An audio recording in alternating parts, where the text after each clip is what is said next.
Hello, this is Parmjit Singh. Thank you very much for stopping by to the Passing Clouds Thoughts, Ideas, Coaching, and Meanderings. So, how often do you take time to reflect? And the reason I'm asking this question is that these days, this is something which is oftenly asked about.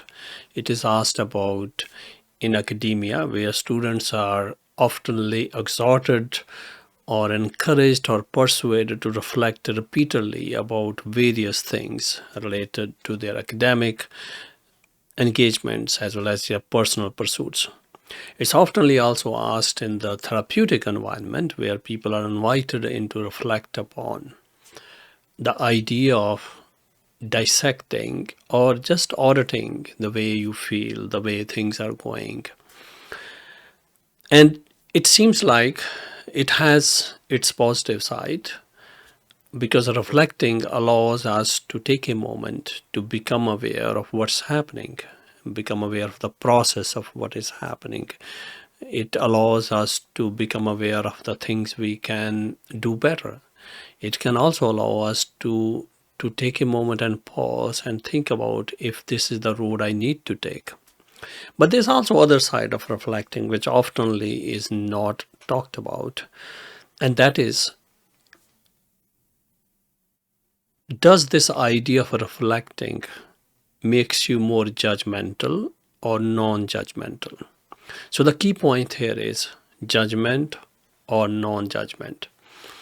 One can reflect upon what is happening in their life from the standpoint of judging it and with the hope of improving whatever needs to be improved. Or one can actually reflect upon their life in a judgmental way or non-judgmental way, but with the hope of actually improving it. So my thought here and my invitation to you, especially if you engage in reflective process seriously in your life, is to continue to monitor if your reflective process is judgmental or if it is non-judgmental. Now, it doesn't have to be clear division between that. It doesn't have to be at all judgmental or non-judgmental. The point here is that if it is leaning more toward judgmental, then it is going to have a different kind of a teaching moments for us. If it is going to be leaning toward non-judgmental, and then it will have a different kind of teaching moments and teaching thoughts for us. My point here is that if it is too judgmental, it may trigger various unsuspecting, unforeseen circumstances and chain of thought processes. It can help trigger what we call rumination. And if somebody has an underlying predisposition to like depression and anxiety or other mental health issues, that might actually trigger unintentionally those kind of things. So if your reflective process is very, very judgmental, then it could actually trigger rumination. And rumination is one of the big spoken risk factor for depression. But if it is non-judgmental, then it can allow us to look at our life in a more diffusive way without taking a self-criticism approach to all the things that happens to us or we do. We can still continue to improve. So my point here is that your reflective process doesn't have to be fundamentally judgmental or non-judgmental.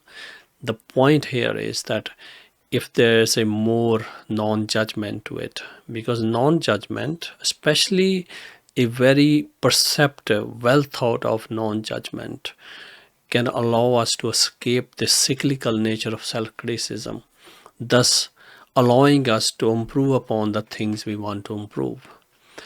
Most of the time, self-criticism is oftenly couched or presented as a way to be accountable. And in short term, it does very, very, very well. But in the long term, this self-criticism can escalate or waterfall into much deeper problem for us.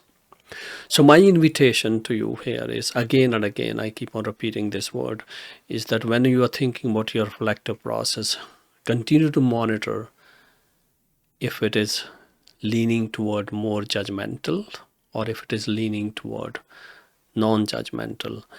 Our aim should be to cultivate a perceptive idea about where we can be or should be judgmental and where we can be and should be non-judgmental. It's not either and or, but in most of the reflective processes I've noticed among students and among professionals, even in a business environment, it's very, very judgmental, and is oftenly that judgment is anchored to accountability, and accountability oftenly come from self-auditing and self-criticism. Well, this is a thought for you to think about and reflect upon. Let me know how you feel about this idea, and if you have done this in one way or other and you would like to share an experience, I would love to be part of the conversation. In the meantime, I will see you next time, and stay curious and reasonably non-judgmental. Bye bye for now. Please subscribe to the channel, like and share. Thank you.